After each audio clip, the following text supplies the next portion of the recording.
My name is Bob Kobek, and I love feedback because I'm in the feedback business. We provide surveys, mostly in the hospitality industry. How was your stay? And privacy is something that, in our software world, is something that is always very, very critical, particularly when we're talking about a new bill in a state, any state, we're having to tweak our software because it's counterintuitive for us to have to remove data. So it's really important that we stay in touch, which is why I have a passion for this. The people on this dais with me also have a passion. We got Ed Britan from Salesforce, who manages all the privacy issues globally for Salesforce. And again, it's another instance where it's an organization whose job it is to collect and manage data. So they obviously have a real keen interest. John here, McNulty, sorry. John is the most passionate person about privacy that I've ever met. And so when he gets to talking about it, I have his permission to put a rope on him because he is so passionate. And I will tell you, I love to hear it. But we are really here to listen to Senator Brown, who introduced privacy legislation last year in the Senate. It did pass the Senate, died in the House. But you know, the issue of a piece of federal legislation, why don't we have that? And why do we have to have 50 different states? The senator has a very, very intelligent answer, and I think you will agree when that's all over with. So my thinking was start with the macros, start with John and talk about the difference between trust and privacy and how important those are to all of us. Because if there's anybody in the room here that's against privacy, I will personally make sure you are taken off of the do not call list. And you know what? I know the people that manage that, so I can do that. So what I'd like to do then first is just take it over to you, John, and let you talk about your passion, but mostly the trust. And John also has an interesting twist. He's going to put it to money for you.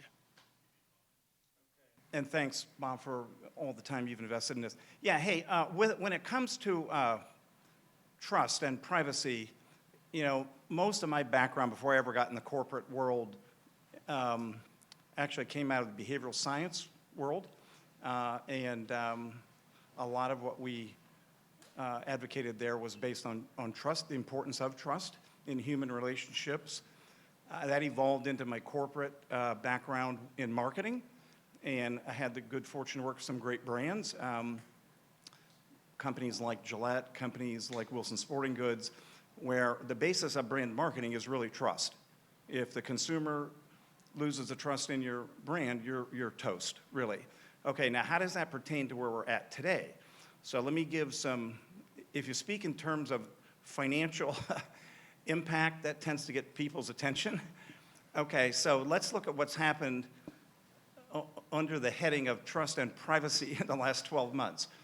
Okay, Facebook Meta, their stock is down over 50% in the last 12 months. Okay, Twitter stock is down about 40%. Okay, Snap, used to be known Snapchat, their stock is down about 77%. Peloton may go out of business. TikTok is under congressional investigations. The impact is hundreds of billions of dollars to their stakeholders, and thousands of employees lost jobs. Okay. That has happened, that financial devastation has happened for one reason. People lost trust in those brands. Okay, now the point that I'm making here, because this is what our company tries to do, we try to advise companies and help them mitigate this type of risk. Okay, so the point is, can happen to any company, any brand, any healthcare institution. If trust is violated and that becomes public enough and the dogs turn on you to tear you apart like they're doing to Facebook and Twitter and Meta and TikTok right now, then your brand is in jeopardy. So that's how strongly I feel about trust and privacy, and I try to put it in the context of a financial impact. We work for some pretty big brands, John, and so So we're not the ones that are in the most jeopardy if there's a trust issue. We wouldn't be the ones to create the trust, but we help manage the trust. So you're saying that there's culpability all the way through? Is that? Yeah, I'm saying that it begins with your understanding of the complexity of the public internet communication ecosystem. So it starts there. And then where are my risk areas? Okay, in totality, where are they? And then what can be done to mitigate those risk areas? And are there technologies and tools out there that can help to do that? I mean, simple things like DuckDuckGo, okay? That's a tool, right, that can be used to mitigate risk. I mean, Apple has put a stake in the ground on privacy, and they've made tens of billions of dollars on that stake in the ground as a marketing differentiator, which we try to advise our clients. Privacy and trust are marketing differentiators. They're very important, maybe nothing more important. Okay. Well, and that kind of gets us to not just the Salesforce take, but Ed is in from Washington, D.C., which should tell you that he's got his hand on the pulse of what's going on at the federal level, not just the Hill, but I would guess the FTC, the FCC, those guys who are just waiting for Congress to do something. Is that where we are? Well, the FCC is no longer just waiting. They put out an advance notice of proposed rulemaking to regulate in the event that Congress can't legislate. But hi, I'm Ed Britan. I'm a privacy geek. I love privacy. I've studied privacy law. I've worked at companies that are service providers. I worked at Microsoft for 7 years. I now work at Salesforce. For these companies, we're entrusted with other people's data. We don't use our customers' data for our own purposes. So for us, privacy is integral. It's not a compliance burden. It's an economic engine. And it drives our business, and it's integral for us to demonstrate to our customers that we're to be trusted. Trust is much easier to gain than it is to regain, and that's true for us, and it's true for our customers. And our customers are entrusting us to do the right thing by them, and doing the right thing by them means protecting people. Because privacy at the end of the day is about protecting people, the people that use our customer services. And that's something that I try to keep in mind every day as I work on privacy all over the world. There's legal bars, but that's the minimum bar. The true bar is meeting people's expectations and protecting people and protecting consumers. And when it comes to legislation, that's the bar for me is I want to support legislation from a personal perspective, but also from a business perspective that really protects people, consumers. And happy to see that the Senator's bill last Congress did that. And Indiana can be one of the first states in the country to do that. Molly, do we have the national bill up, the federal bill? I can't tell. Yeah. Ed, can you talk about the bill that was introduced this year that won't go anywhere for probably, I don't know, Senator, what do you think, 2 years probably on the federal side? Maybe. Yeah. I mean, I've been advocating for a federal, we all agree that there needs to be a federal standard for privacy. As Congressman Hollingsworth pointed out, the biggest advantage to businesses is certainty, and we need a federal standard that provides certainty across the country as to what the U.S. standard is for privacy. It's also important globally for the U.S. to engage in global conversations around innovation and digital trade for the U.S. to have a national standard. I've been advocating for a national standard for privacy in the U.S. since 2006. And if I put all of my chips in that basket, it would seem that I don't really care about privacy because it doesn't seem likely to happen anytime soon. So I think while we're all pushing for privacy at the federal level, and we should be as a business community, the states are acting, and they're acting now. 5 states in the country have passed comprehensive privacy laws, and I think hopefully Indiana will pass one as well. And I think the key, as I said, is to ensure that any privacy law that gets passed provides meaningful protection to consumers, because that's what's going to benefit us as businesses. Has Virginia published their rules yet? Virginia passed a law, Colorado passed a law, just recently Connecticut passed a law. We were waiting, I thought, for Virginia to publish their rules, Right. and what all that meant. Right, but it's moving forward, and a lot of these laws come into effect January 2023. California started this, but I think there's been an evolution since California started it, and the laws have gotten better at the state level. You know, the states are the laboratories for democracy, and what's happening at the state level has influenced the ADPPA, which is the American Data Privacy and Protection Act. That one that's up there. And so what's happening at the state level is influencing the federal government. We have a really strong, in my opinion, bill at the federal level. Unfortunately, as is so often the case in DC, politics may get in the way of policy moving forward.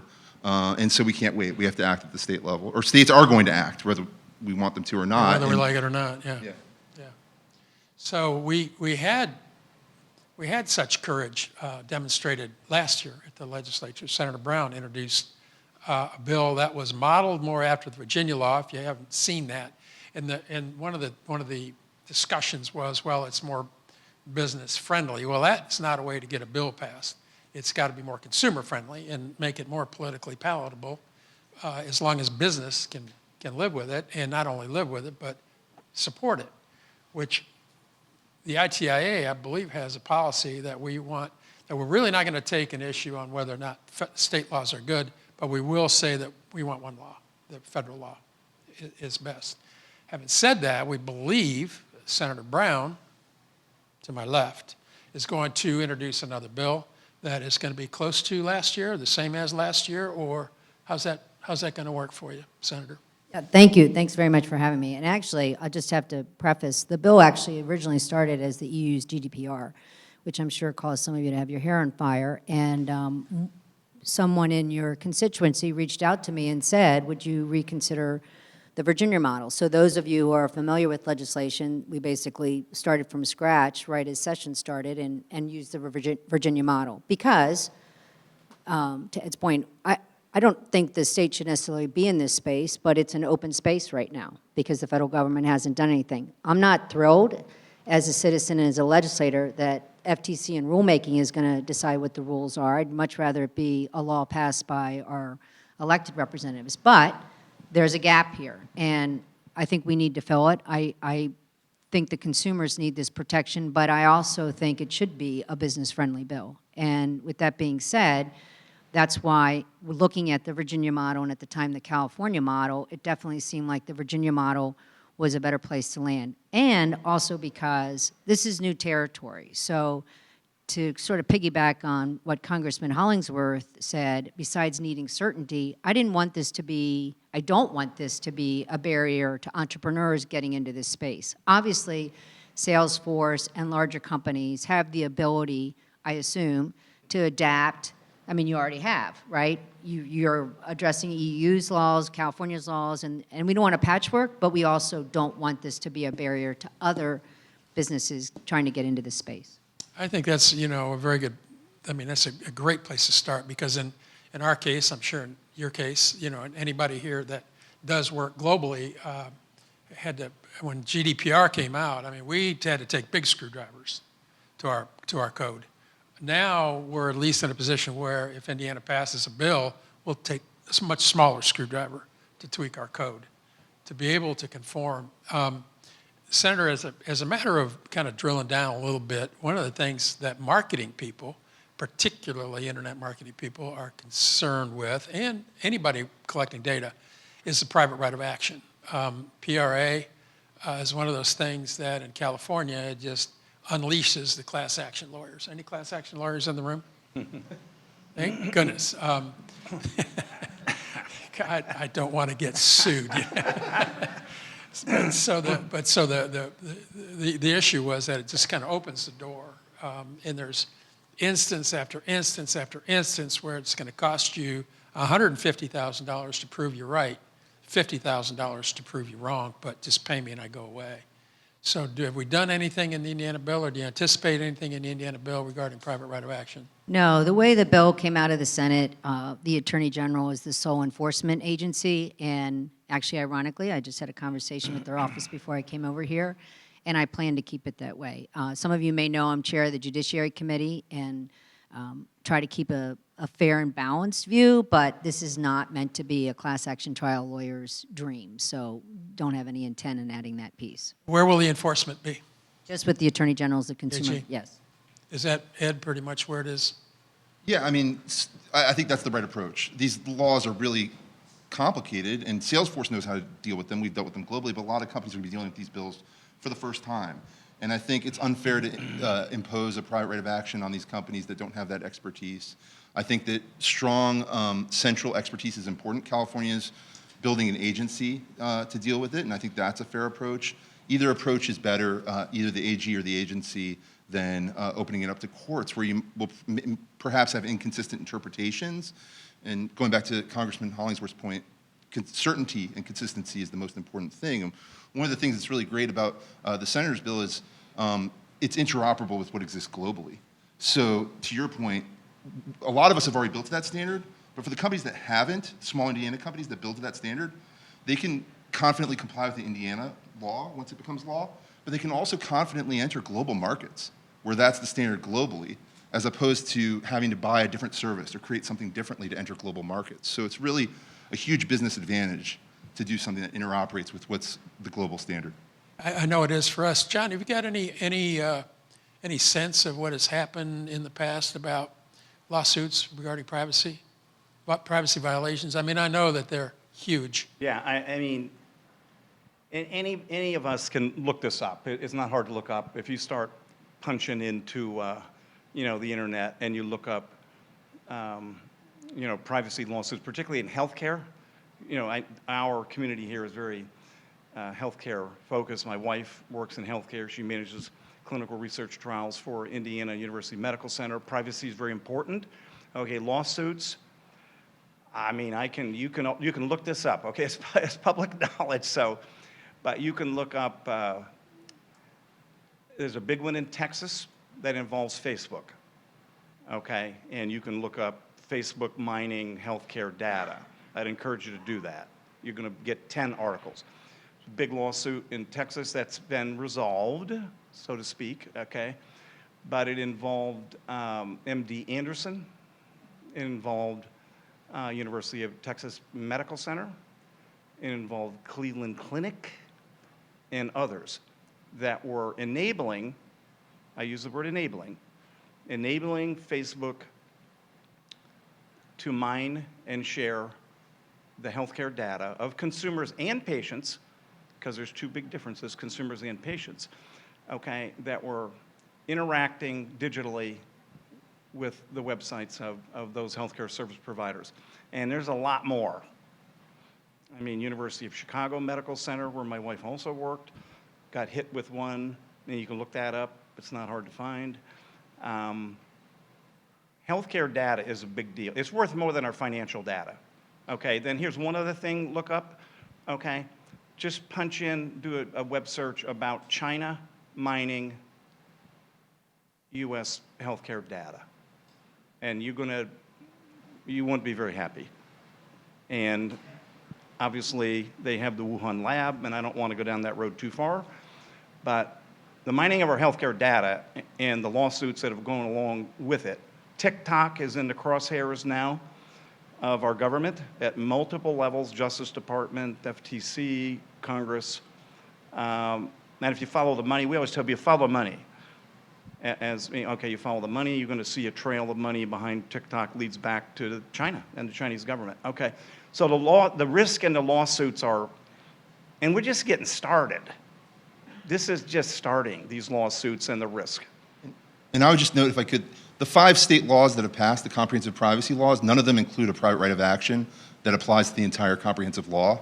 Even California's law has a private right of action that's limited to a certain specific type of data breach where data is exfiltrated. Yep. It doesn't apply a private right of action to the law all up, because there's a recognition across the country that a private right of action isn't the best way to enforce these laws. That's a very significant difference too, and let me just sort of point out that I think it was Stephen Covey that wrote the book, Only the Paranoid Survive. So if you walk out of here a little bit paranoid, then I have done what I think is my job. We all need to be a little bit paranoid about this so that we can all take positive action. Work with Senator Brown. I mean, I'm not going to give you her home phone number, but, Well, I have a landline, so you can hand that out.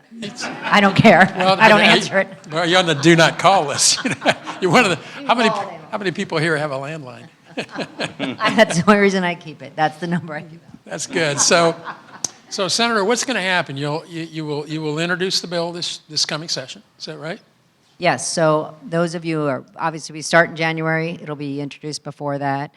And, to your points, we could work on this forever, right? So when it was first introduced, there was a 3-year glide path. Those that are starting January 2023, that was another reason. I wasn't extremely disappointed that it didn't pass, because I knew the other states were not fully implemented and that we would have time to work on it. But I can tell you already, I mean, we could do this all day long, right? Biometric data, Illinois did that, you know, all kinds of consumer issues and healthcare.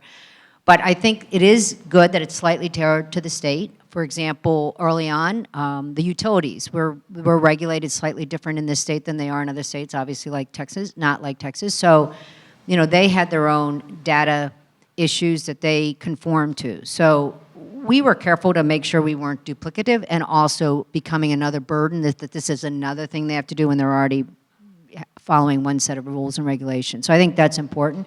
But what will happen is, and I encourage any of you to reach out, we'll have probably just one stakeholder meeting, because I've been pretty transparent in saying the bill that I will introduce will be the bill as it was passed in the Senate.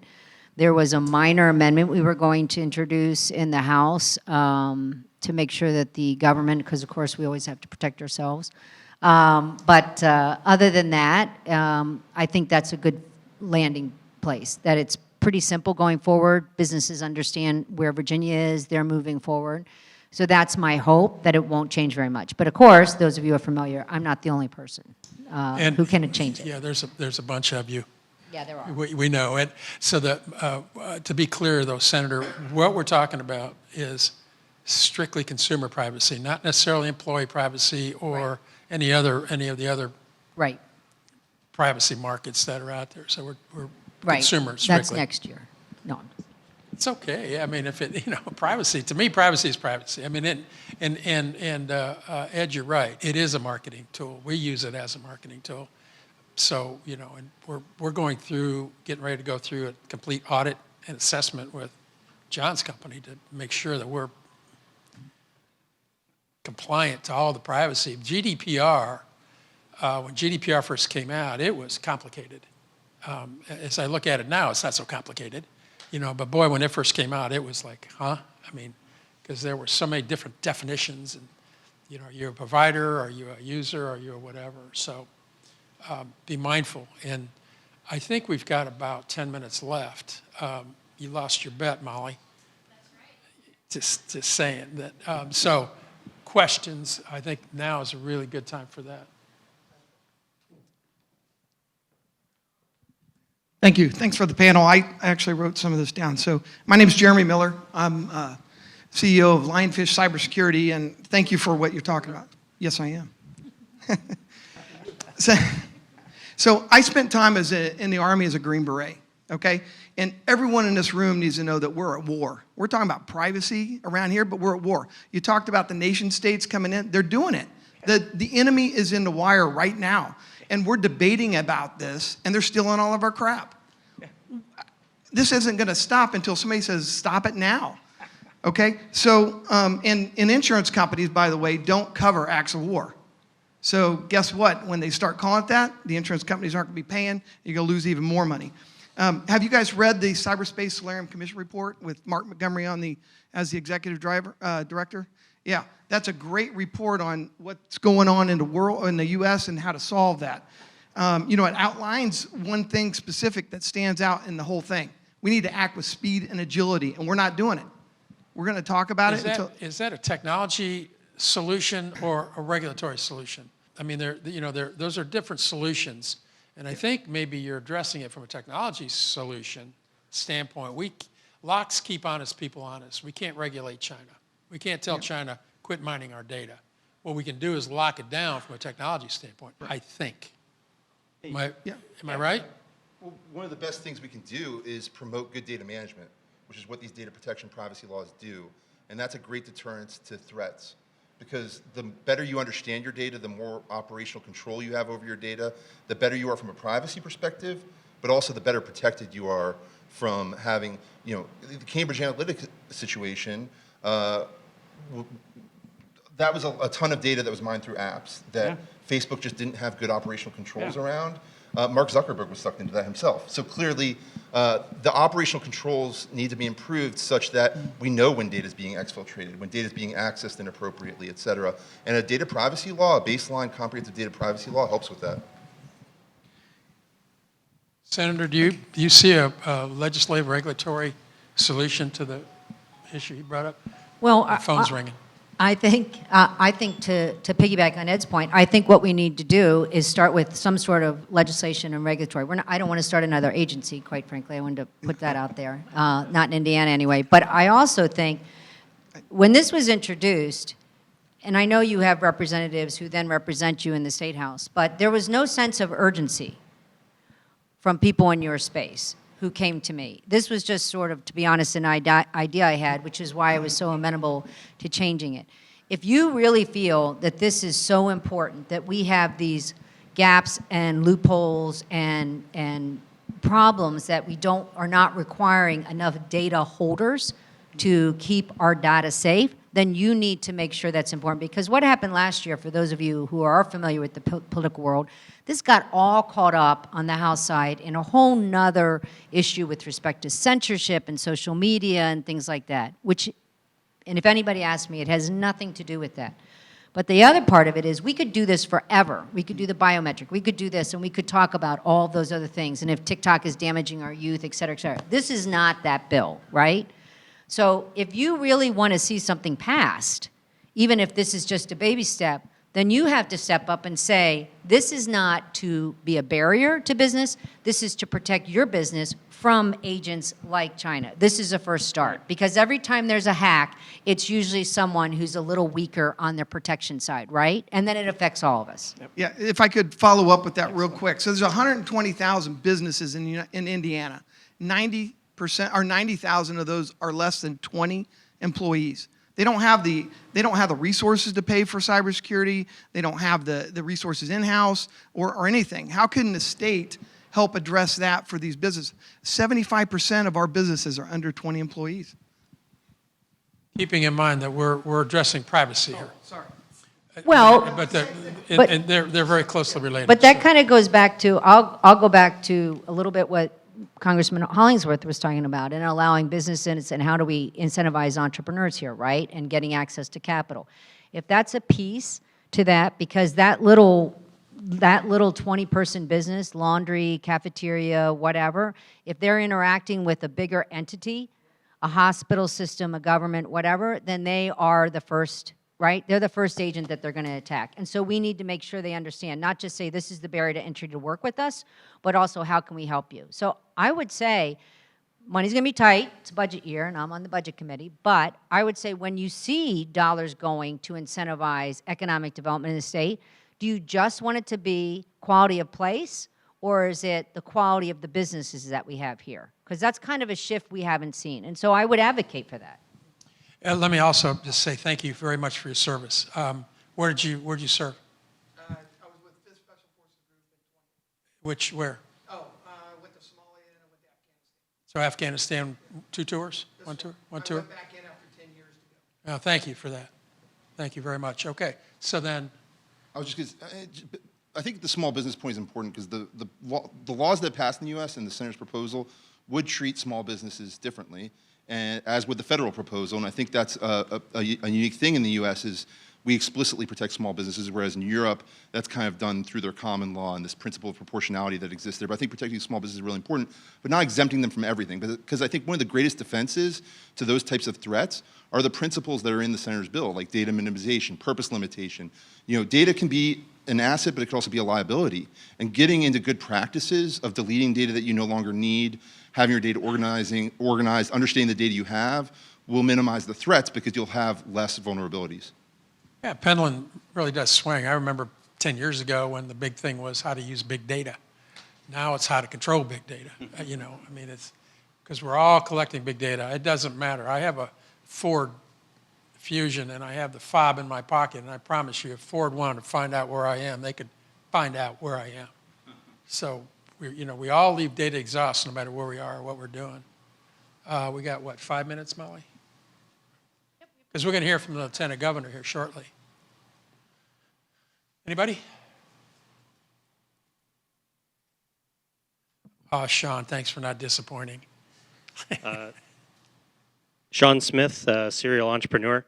I actually had a situation where we were building out a tech stack and specifically had to touch on not just GDPR, but Canadian data regulations as well. Good to hear that you certainly believe that that it's necessary to have some federal standard. What about global standard? What are some of the good things being done globally that might make its way here? What are some of the things that you want to avoid? Just kind of curious, more of a global perspective on what's going around. That's around you, the world. Ed. Yeah, PIPEDA is interesting. That's the law in Canada, and it's one of the few laws that really differentiates from the global standards set by GDPR in some key ways. And I would say Canada, not to say it's bad, it's different, and that creates added complexity for folks like you, and that's why I think interoperability is so important. And Canada is actually now considering how to update their law to make it more similar to what exists globally. I'd say the biggest deficiency with the Canadian approach, which they face great criticism on, is it's a consent-based approach, as opposed to an approach that puts more of the... And the problem with the consent-based approach is that puts the burden on the individual to make a decision at a point in time, and it assumes that the person has all the knowledge they need to make that decision and protect their own privacy, whereas I think the trend for global privacy law is to put more of the burden on companies to ensure that people are being protected regardless of the point in time decisions they make. And that's something that the Senator's bill does through principles like data minimization, purpose limitation, the sorts of analyses that companies need to do constantly to make sure that they're reducing potential vulnerabilities for people. So the Canadian law differs on that, and it has a consent-based approach. I think it's outdated. I think the Canadians think it's outdated, so they're looking to update their law as well, but as is the case everywhere, legislation can be slow. It's hard to update legislation. So last word then, we'll give it to Senator Brown to let you tell us what you need. Tell us what you want. What's going to help all of us? Well, if you think this bill is going to help and is a good start, because I know it's not going to be the end, to your point, Ken is already starting to relook at things, and I know some of the other states that already passed have started to suggest amendments, then you do need to reach out to not just my office, but to other constituencies. Obviously, it passed in the Senate, so I don't think I'll have an issue there. But I think you need to reach out through your business connections and in the House to say this is business friendly and we need this, but it's also consumer friendly, right? That's the whole point, that you're not advocating for this because it protects your business and your bad actors. You're advocating for this because it protects everybody against the bad actors like China and elsewhere, right? And I think they need to understand that. Not everyone understood the purpose of the bill, I think. I mean, the cynics call it the right to be forgotten. We want the right to be forgotten. Well, I just have got news. That's really a pipe dream. So, any questions, any statements? Senator Brown, thank you so much for driving down from Fort Wayne. District 17? 15. 15. I was close. I mean, I knew it was in the teens. John, appreciate it very much. Ed, all the way from Washington, D.C. Wahoo, that's... I like getting out of D.C. I bet you do, yeah. I would imagine. That's a busy... Things are happening at the state level, not so much. You know, I will point out, though, ADPPA passed by a resoundingly bipartisan 53-2 in the House Energy and Commerce Committee, which demonstrates that there's bipartisan consensus. I mean, you don't see that type of bipartisanship out of D.C. very often, so that's huge. And yet, it's because of the politics in D.C., it's still probably not going to likely be for a House vote. And I can go into at length the reasons why politically that's the case. But it's a shame. It's a shame because there is bipartisan consensus around this issue. And so thank you to the Senator. And it's great to see the states taking up and doing what needs to be done to protect our country and protect consumers, given that the federal government's having difficulty getting this done. And the more we all in this room particularly pay attention to what's going on and adapt to those security protocols and those privacy protocols, the easier our life is. We don't need to be on the front page of the local fish wrapper above the fold talking about the negatives of privacy. So thank you very much. We good, Molly? All set? Okay. Thank you.